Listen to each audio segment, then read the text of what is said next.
Just in case you didn't know, there are more than 100 of these Deck Doctor videos in the playlist right down below. So if you want to learn about some fun Magic cards, go ahead and check out that playlist. But for now, let's do a Deck Doctor. And if you want to have a chance at me looking at your Commander deck, go ahead and submit it through the link that's in my profile. My first cut in this deck is Armillary Sphere, because you already have some of the most powerful ramp in this deck, so paying 4 mana to get some lands to your hand just doesn't make sense. And I'm going to replace that with my namesake card, Harmless Offering. Sometimes you're going to run into a control deck that really isn't playing many creatures, so this way you can make sure that you have something for Dongzhu to target. I hemmed and hawed on my next one, but I really think that Mana Flare puts your opponents too far ahead in this deck, so I'm going to take it out. And I'm going to replace it with Cloudstone Curio. You've already got Conjurer's Claws in the deck, but this one also does a great job of making sure that you can blink Dongzhu in this mono red deck. My next cut is Mirror March.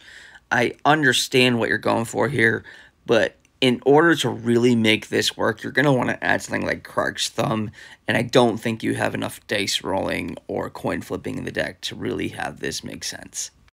I'm going to replace that with Goron Argosy. This is a cool card, and I think that this is a great way that if you end up possibly adding some extra combat stuff into your deck, this can get really interesting really fast.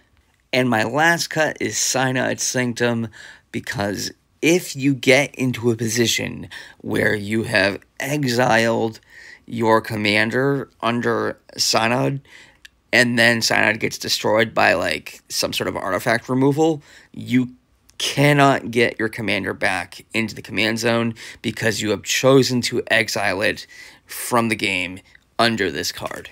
And yes, I know there's a big mana disparity here. I'm going to replace it with Hellkite Courser. This is another fantastic way to get around commander attacks, and this is just a great big old beater. If you like my content, make sure that you like, follow, or subscribe, and then comment down below what other kinds of commanders you'd like me to take a look at.